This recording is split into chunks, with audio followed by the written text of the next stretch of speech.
Hi, I'm Beth. Welcome to today's yoga practice. So this is going to be a Yin Yoga practice for afternoon. This is the second practice I'm filming of 3. Yin Yoga for morning, which I've already done. You can see that up here. Yin Yoga for noon, this is today's practice, and Yin Yoga for night. That'll be the last practice in this series. So I'll talk about Yin Yoga as we go along through this practice. You don't necessarily need any props. I would recommend you have some blocks nearby just in case you want to use them. And of course, have your mat spread out, and let's go ahead and get started. We're going to start in an all fours position for doing some cat-cows to warm up the spine. Now, in Yin Yoga, we don't necessarily warm up. Place your hands under your shoulders, knees above your hips, and start to move through your forward fold, that's your cow pose, and your arch or your back bend, your cat pose.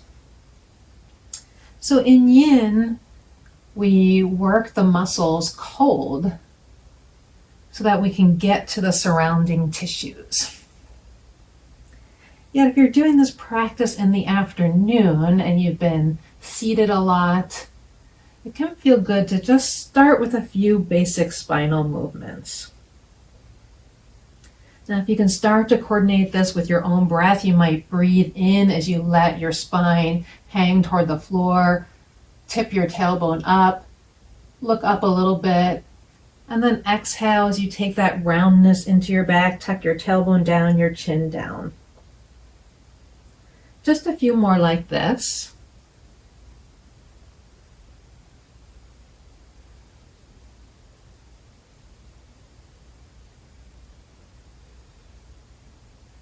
All right, and then we'll come back after this last one,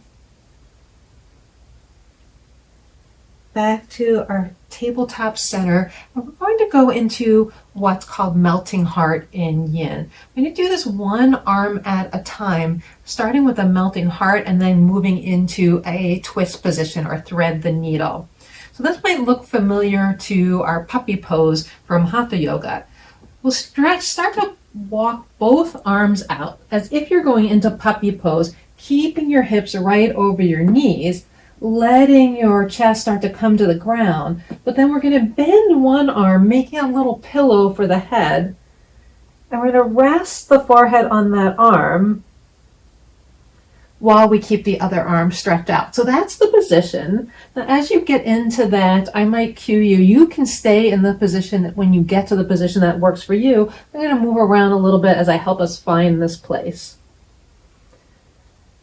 So this is called melting heart because we allow our chest, our heart to sink toward the mat. Yet we reach our one arm out, getting stretch all along the side of the arm as well.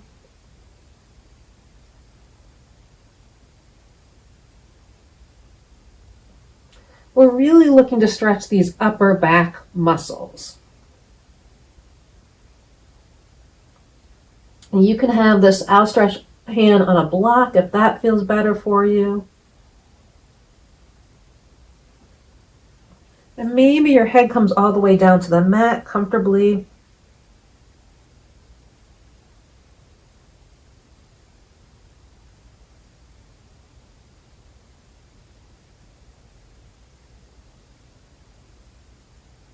So in Yin, we're looking to find a comfortable place where we can hold without trying to adjust. So there's this idea of no need to fix or fidget. Even though I'm looking at you and moving around, once you find your place, you stay at that place the whole time. And we look to hold poses for anywhere from a minute to 5 minutes, 10 minutes. We're going to be holding each of these positions about 2 to 3 minutes, maybe a little longer. So let's take a few more breaths here. Perhaps you hold the pose a little longer. You find you can sink your chest a little bit more to the ground. We're not looking to go to 100%, more like 60-70% of our own maximum stretch.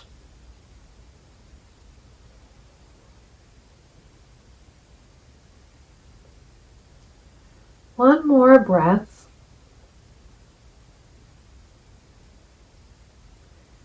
Start to walk your hands back in toward your body, coming back to your tabletop. You're going to take that same hand that was outstretched and thread it under your body in a thread the needle. Now you might want to open it up first, draw some air in, big stretch, and as you exhale, thread that hand palm up under the body. You'll see I'm twisting around the rib cage and coming to land on my one cheek. And then this opposite hand can go outside the shoulder. It can reach up overhead, similar to our melting heart position. It can come around as if I'm trying to slide it into a back pocket. So any of those options are options for the arm. Find your position. I'm just going to show one more variation where I can also take my cheek to this block if my head doesn't comfortably reach the floor, and I can sit down that way.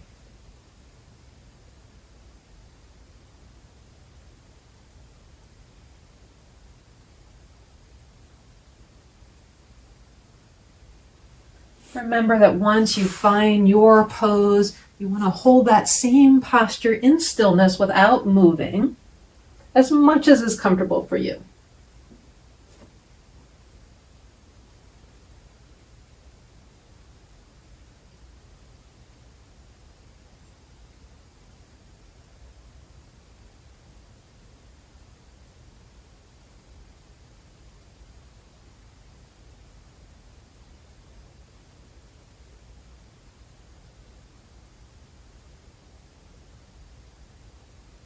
Now, as you hold the pose, you might have to adjust if the intensity builds too much. You might have to let yourself come out of the pose a little bit, change your arm position, and that's totally okay.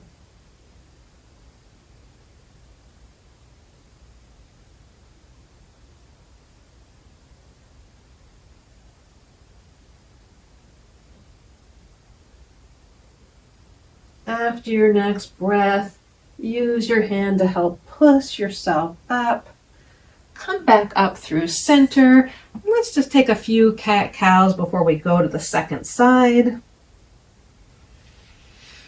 As you do this, you'll probably feel some kind of unevenness on one side. Maybe noticing the places that we've targeted so far.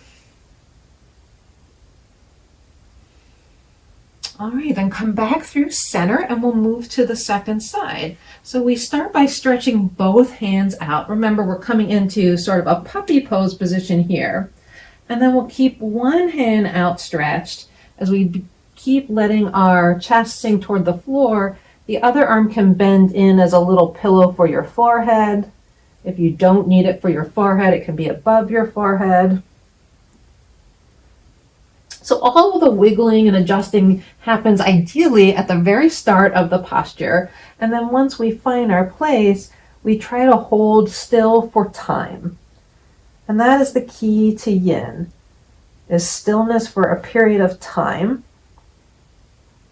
So it's not going to our maximum position. It's finding a position that's kind of our Goldilocks place, that place between not trying too hard or too little. So that as we stay for a period of time, it allows us to feel a delicious stretch that's appropriate for our individual body, each person's body.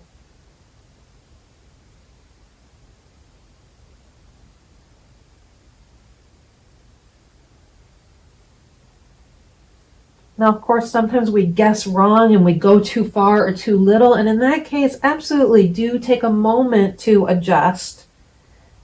Refine the stretch for you, and then settle back into your still, quiet place.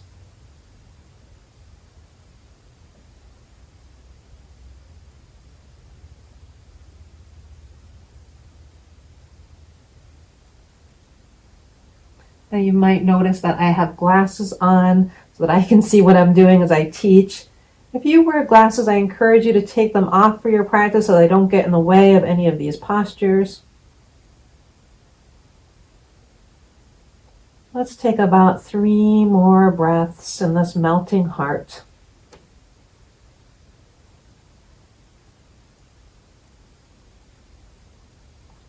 If your breathing is comfortable, that might be a sign that on these last few breaths you can ease a little bit more into the stretch. Sometimes your breath can tell you that it's time to start coming out of the stretch. And last exhale, and we slowly move ourselves out of the posture. Once again, finding a center place. And then we'll come into the twist or the thread the needle. So again, we can start by opening up away, taking a big breath, drawing a lot of breath into the body, and then taking your hand, sliding it underneath your body. And this side, you'll have an opportunity to see I come all the way down to the side of this body, side of the cheek. My hips are staying right over my knees, so they stay way up in the air. This hand that's not under my body is my adjusting hand. And really in yin postures, our limbs serve to adjust. Our legs, not so much in this pose, but our hands, our arms help adjust the pose. So by pushing into these fingertips, I can push myself a little bit more into the twist if I need more stretch. I can also take this hand and slide it and reach up overhead if that's the best place for the stretch for me. Or if I don't need it next to my body, supporting my body, I can take it, place it in my imaginary back pocket and get a little openness in the front of the shoulder on this side as well. So you get to choose. That's one of the beauties of Yin Yoga. I think of any kind of yoga, but of Yin in particular, really encourages that adjustment for your body.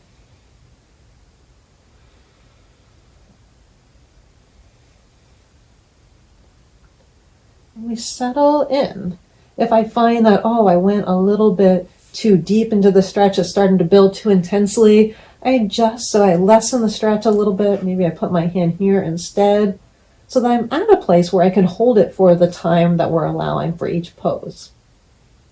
Now, if you're holding these poses for longer than we are today, which again is about 2 or 3 minutes, then you definitely want to make sure when you get into the pose, you really don't go very deeply at all, maybe 50%, so that as you hold for 5 minutes, 10 minutes or more, and the intensity builds, you're at a place where you can still sustain that hold, sustain the stretch.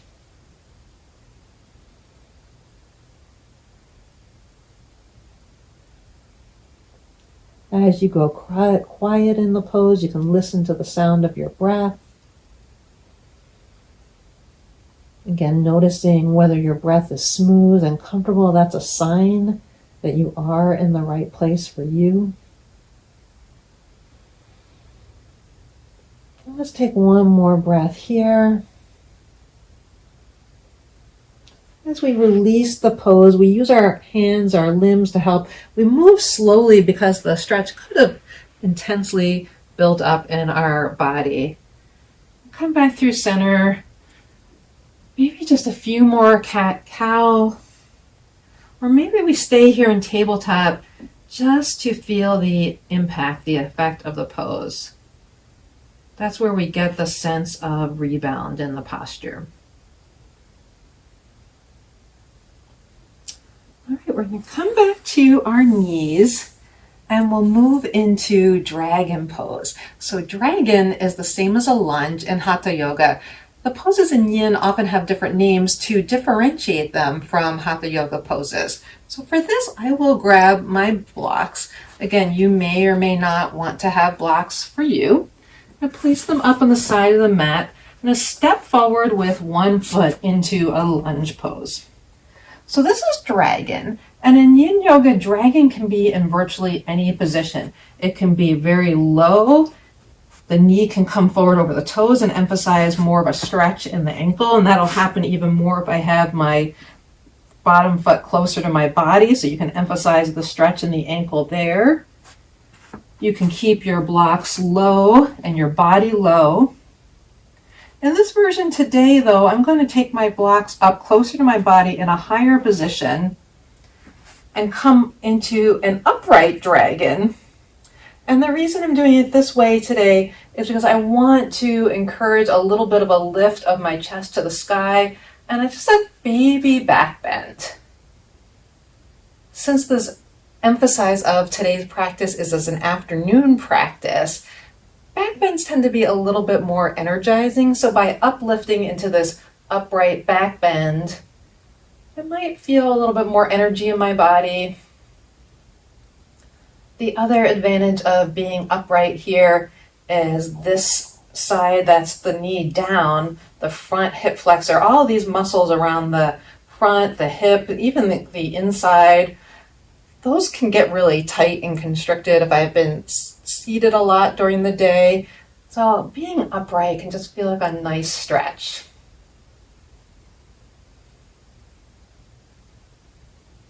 Now in this yin practice, we've gotten some upper body work.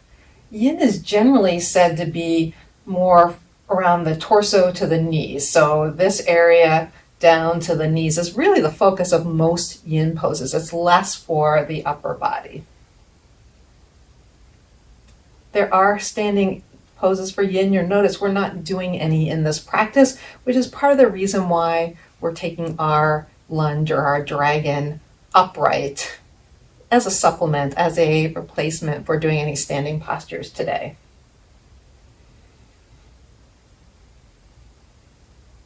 And this one we're sustaining a little bit more, maybe about 3 minutes or so.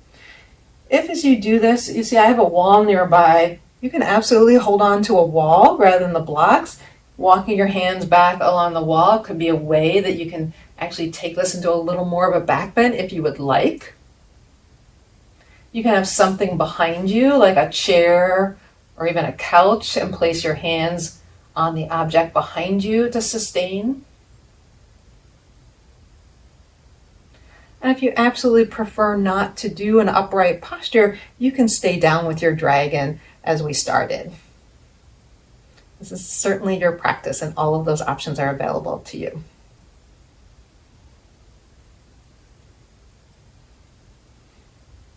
So we'll stay here just a little bit longer. Dragon is a really important pose in yin. In fact, in the morning practice, I mentioned a book by Norman Blair called Brightening Inner Skies. That is a great yin yoga book. I'll link to it down below. So I took some ideas for these practices from that book. He names 9 yin postures that he calls the most important or very important postures in yin. And I've woven some of those postures into these practices. Dragon is one of them, and then the melting heart we did before this, that's another one of them. All right, let's take a few more breaths here. Perhaps you can feel the breath travel from your abdomen all the way up to the top of your lungs. And then full exhales, the breath leaves the body. We'll slowly begin to fold forward again. And slowly, I can feel that stretch in my leg and my glute muscles. Bring that leg back. Perhaps sink back toward a child's pose for just 1 or 2 breaths.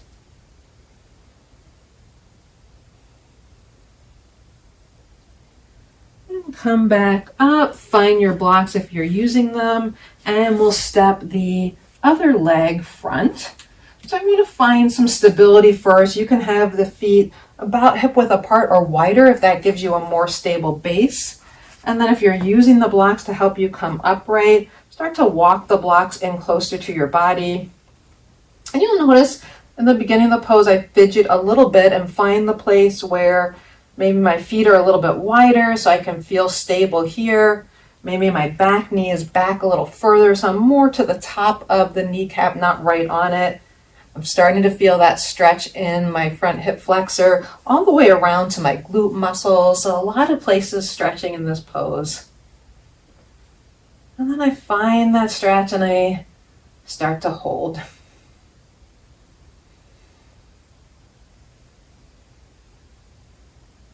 You might not need the blocks. You can also place your front hand on the front thigh. Stabilize that way. In yin, the postures aren't designed for us to sink into as they would be in restorative. They're designed to help stabilize the holding of a place where our body is in some stretch. And then they also serve to let the parts of our body that don't have to work in the pose relax into the stretch. Now I could also do dragon pose by having a prop under my back leg, either a bolster, or I'll show you with this block to support the back thigh, especially if I was doing more of a leaning version of dragon. And since I'm staying it upright, I like the blocks under my hands. And we can have all kinds of fun with the blocks. You can stack two blocks. You'll see I have one in the low position and one in the high position.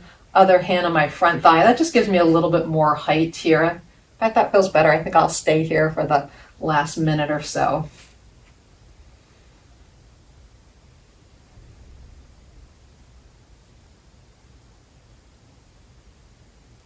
We do notice the breath, as I mentioned, simply allowing the breath to comfortably support our posture.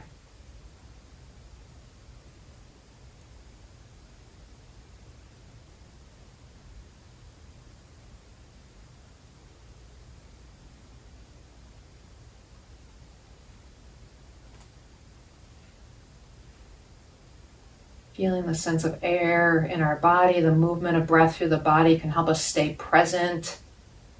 It's certainly natural as you hold a pose for your mind to start wandering away. That's okay, nothing wrong. The key to that is bringing it back. Maybe you're bringing it back to something physical, like the feel of your hand on your thigh, the mat underneath your foot. Maybe you bring it back to the sense of breath. Let's take about 3 more breaths in our dragon on this side.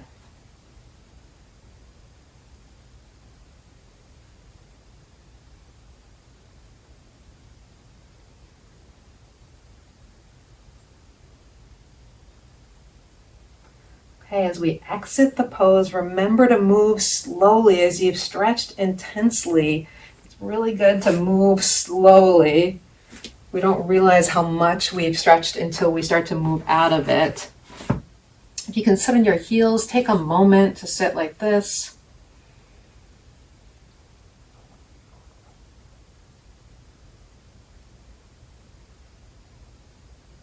And then our last pose for today is going to be a seated posture, a little bit more work for the hips and the glutes. I'll probably use the blocks, so I'm going to have those nearby. Turn around. Now you might want something to sit on. I'm going to grab my blanket here and put it behind me so that I can sit on the very edge of it. You'll see as I do that, and I have my legs crossed, just allows my knees to more comfortably open toward the floor. So as I said, this is going to be a hip stretch, also a lateral or side body stretch. So there are a couple options, or more than one option. Have your right leg, if you're mirroring me, crossed in front of your left, your right shin crossed in front of your left. Now, if you're already feeling like sitting this way is a challenge, stay right here, or maybe even open this leg further out from your body to make this a little bit of a looser cross leg.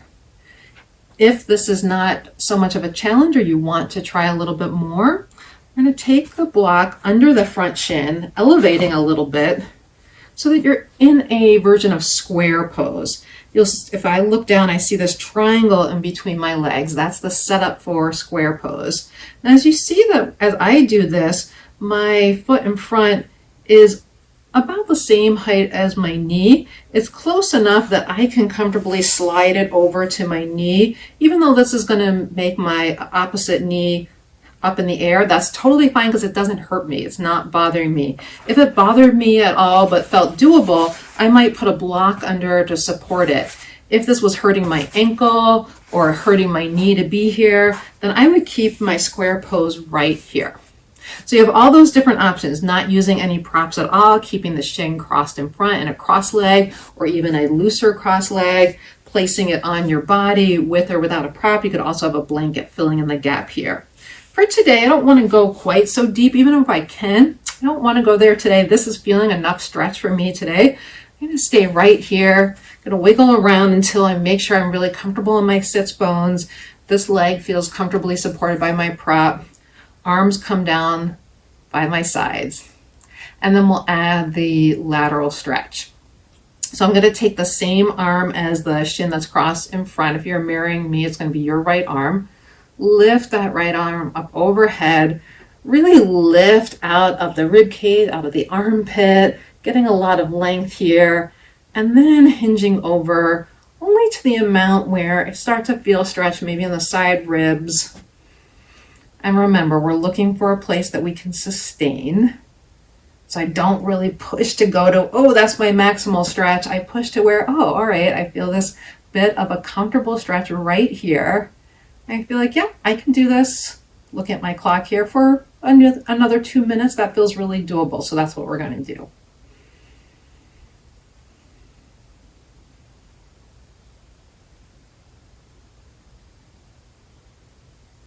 So you're getting a lot of your money's worth here in this posture. Hopefully, the goal is to get some stretch somewhere in the hip of the front leg. Maybe you feel it more around the glute. Maybe you feel it more in the front of the hips.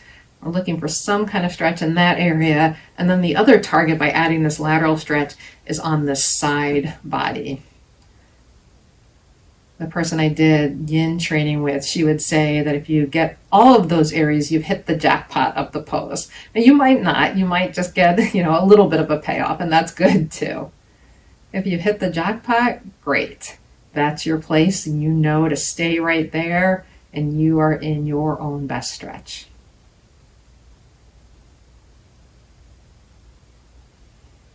On this last minute, you'll notice, if you're looking at me, that I'm looking back at you. I'm looking at the camera. That's not necessary. It's not necessary for me to hold my head in space. I could turn my head down toward my bottom hand. And then I even get a little bit more of a bonus, a little bit of a neck stretch on the side of my neck that's facing the ceiling.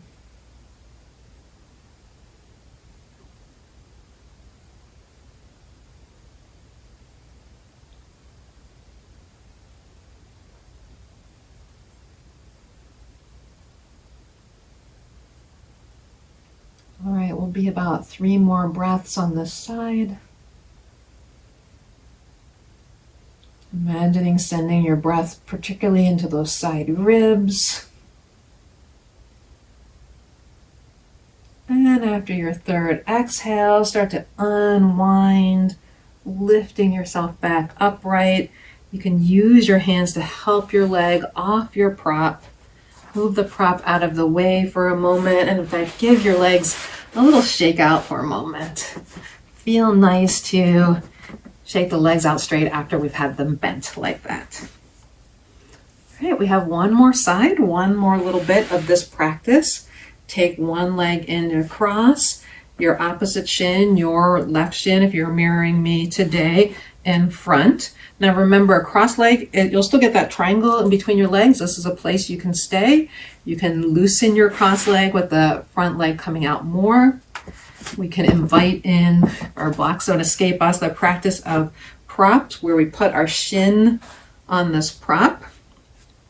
And if you decide to go further, this is a good gauge. So again, my foot is at least even a little bit higher than the knee, the shin on this side, which means I probably could slide it over comfortably. And when I do, yeah, that's comfortable for me. I could probably stay here without some support. In fact, this knee is lower than it was on the other side, so I actually have a little bit more flexibility on this side.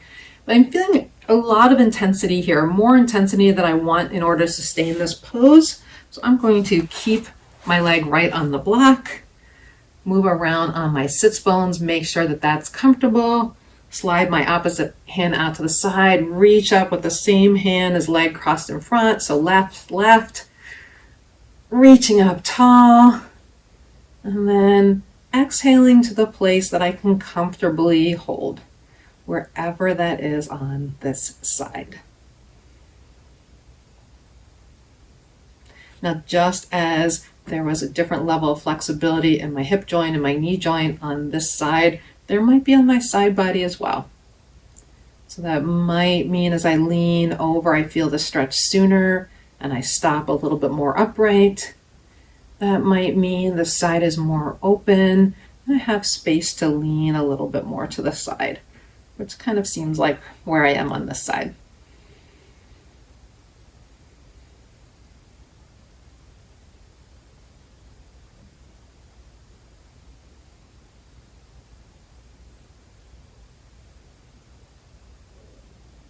You'll probably notice as you practice these yin practices with me that your body's abilities, your reach is different than mine. Of course it is. You don't have my body, I don't have yours.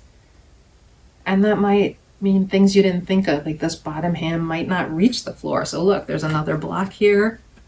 This bottom hand can go on the block.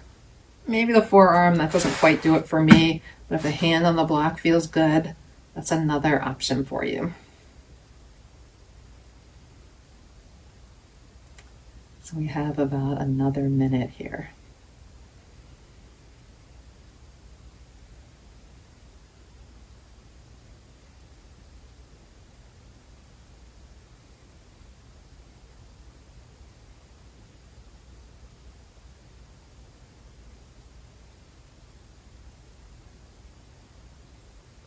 We started this practice moving the spine around. We invited some stretch into our upper back with our thread the needle and also with our melting heart. We started to get more movement, more stretch into the area of the hips and the glutes with our dragon. And then we're finishing with this square pose. We're targeting the hips and adding the lateral stretch. One more breath.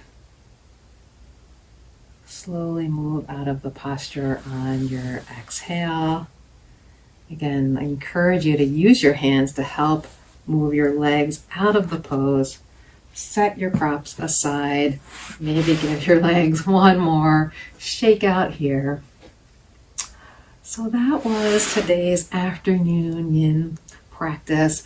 I hope you found it helpful. You can check out my other practices here. Please do like the channel if this is helpful to you. Subscribe to my channel. You'll not only get updates, but then this will be recommended to other YouTubers as well. Thank you again. I hope to see you again soon.